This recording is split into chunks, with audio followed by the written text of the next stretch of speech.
Look at this throne right here. Isn't this thing lovely? What's going on, guys? Christian Hanna Horror here today with top 5 horror movies of 1998. This was an interesting year. Movies that I was expecting to really be part of my favorites that I was watching for the first time ended up really letting me down. And then some movies that I wasn't expecting anything from actually really surprised me, but we're going to get right into that.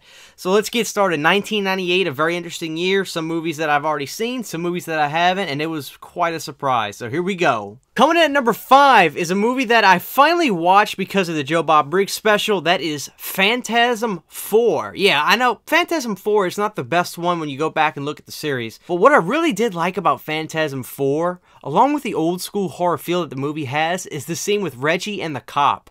It looks like something straight out of an Evil Dead movie, and for a year like 1998 where practical effects were really getting bare, it's really refreshing to see that and see it done so well. Reggie's a character, whenever you see him in these horror movies, you can't help but root for him and just go through the fight with him. He's got such a likability about him. But Phantasm IV actually has some really creepy scenes with the caskets, and it's also got really good stuff with Angus Scrimm. I know he's just great in this movie, and even though he was getting older at this point, like, he still had such a flair to him in Phantasm IV, and it's quite overlooked if you ask my opinion, especially because I finally watched it and I overlooked it for so long. So yeah, Phantasm IV, Oblivion, check that movie out if you have not seen it.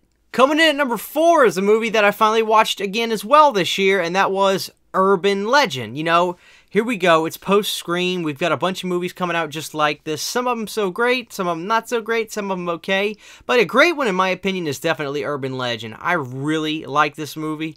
The twists are kind of, I wouldn't say... Some of it is a little bit predictable, but the cast is what really does a good job in this, and especially Robert Englund as the professor in the movie. I always thought he was really intimidating. He completely commands the classroom he's in. Like, that's probably one of the scariest things, is watching Robert Englund as a college professor. It was just like, he is so demanding and creepy. He's almost creepier without makeup as Freddy. But that's a tribute to his acting performance. It's very good. But Urban Legend actually had some really good suspense in it. I gotta give it to it. And the scenery is really nice. The college that they're at is really creepy looking. And it's just got some really good kills in this. So I really liked Urban Legend. And the singer from 30 Seconds to Mars is in this movie. Coming in at number 3 is a movie that I personally don't particularly love, but I'm putting that aside because I'm aware enough to know that this is a well-made movie, it's made by a very well director, and it has a good cast. That movie is Halloween H2O. Look, it's just not my favorite flavor in the Halloween franchise. I call it Howl-O-Scream H2O. It just kind of has that vibe. And it's not Jamie Lee Curtis's best performance in the Halloween franchise. I just don't like this Laurie Strode that much in this movie. Besides that, I'd be a fool to say that it's not a well-made movie, the suspense isn't there, and that the cast isn't great, because quite honestly, it is. One of the best characters in this movie is the security guard played by LL Cool J. That's how you cast a hip-hop guy or a musician in a horror movie, and it works. But then again, LL Cool J was just a good actor in general. He's gone on to do a lot of great stuff, and he is one in a million if you ask my opinion. The character of Michael in this movie is good, don't get me wrong. I think it's just really the mask issues that I have with this, which is a petty issue, honestly. That's a horror movie fan issue. But in general terms, for you people that are watching this video that are just horror fans in general or are getting into horror and want to know what I recommend for the year, I still got to give it to Halloween H2O. It's good. It's a well-made movie. The music is good. Even though it's not the original style Halloween music, it's still good and it fits this movie. I don't know. I know that's another complaint that I'll hear some people say. And I get it, but like I said, I'm trying to take the hardcore horror fan out of this, and my petty stuff, I'm trying to let it go and look at it as just a movie in general. And when I do it like that, you know, Halloween H2O is good. It keeps you entertained throughout, and it keeps you scared throughout. It's a very good suspense horror movie, and the chase scenes at the end are really good. I mean, let's be honest, they really are good, especially with Michael getting on top of the tables, flipping the tables when Laurie Strode is running from him. It's good stuff. And then the ending of this movie, look, the ending of H2O is really, really good. I mean, it definitely gives you goosebumps. You know, I remember, I can watch it right now, and even though it's not my favorite in the franchise, when that ending happens and she cuts Michael's head off and that music plays, I get goosebumps. So just that alone makes it make this list. Coming in at number 2 is a movie that I finally got to see because I was like, well, you know, I've got to see this movie because it could make the list, it could not, but it probably won't. But then I ended up watching this movie and I fell in love with it. That is The Faculty. You know, in 1998, this movie was like, okay, let's take the teenage elements, we're kind of smarter than usual, we're smarter than the 80s teenager elements, but let's give it a sci-fi twist. Let's not make this a slasher movie like everything else, and it pays off. Man, The Faculty is one of the funnest movies I've watched in a long time. You know, it's different. That's the best thing I can say. In this era, it's got its own flavor. It's not a slasher movie. I guess you would call it a sci-fi pod movie, if you will. I don't know, but it's really good, and I really don't want to give too much away about this because I've got a feeling not everybody's seen this movie, so I really don't want to spoil it. I want you to go in and just enjoy it for its content. One notable performance in this movie is the gentleman who was the T-1000 in Terminator 2. He's in this movie, and he was just phenomenal. It was great. You've also got Jon Stewart in this movie from the Daily Show, and he was really good in this movie too. There was some really good stuff in here. The CGI is blatant, but it's not like bad. I don't know.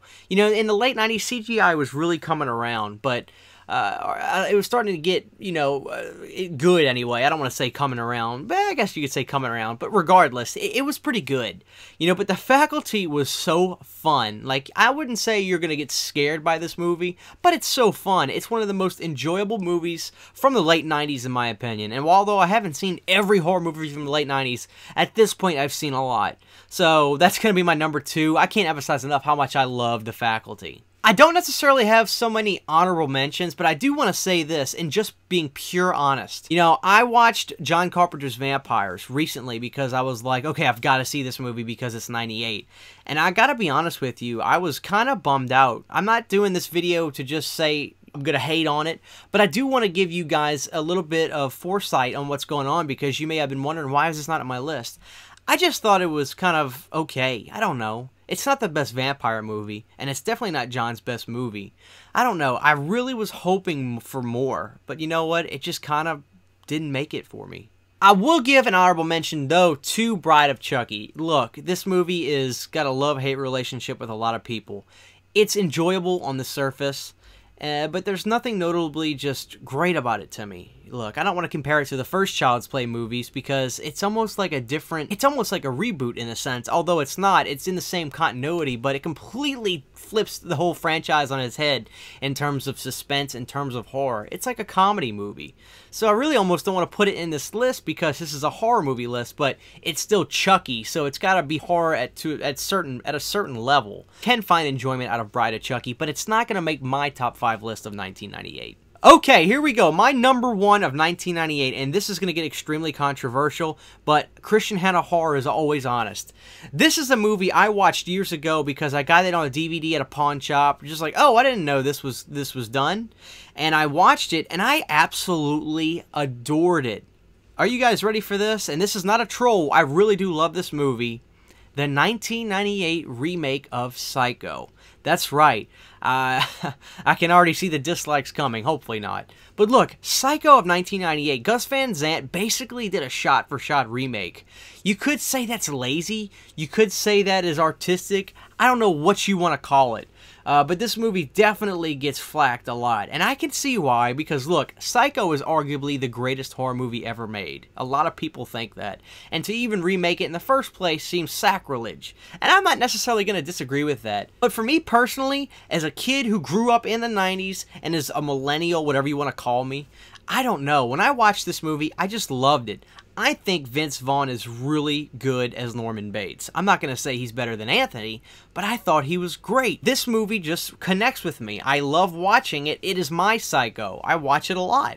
And I just really like it. I think the cast is good. And I think another reason that I love it so much was because I had never seen the original Psycho. I really didn't know the story of it. So my first time watching the story of Psycho was this remake. And it actually really entertained me, especially for my first time watching it. That charm definitely gives it points in my book. Now I understand it's not going to be everybody's cup of tea, especially because it's a remake, but I really enjoy the remake of Psycho, and I thought Vince Vaughn did a really good job. It's kind of weird seeing him play Norman Bates after seeing him in movies like Wedding Crashers.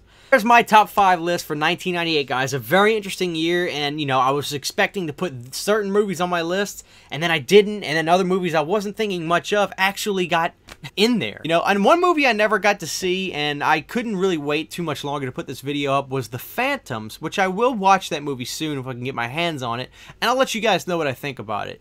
And also, obviously, please let me know in the comment section below what your top 5 is for 1998. Alright, guys, thank you for watching. Please give this video a thumbs up if you enjoy it. Please be sure to subscribe and hit that bell to be notified whenever I upload again. Until next time, we'll see you guys later.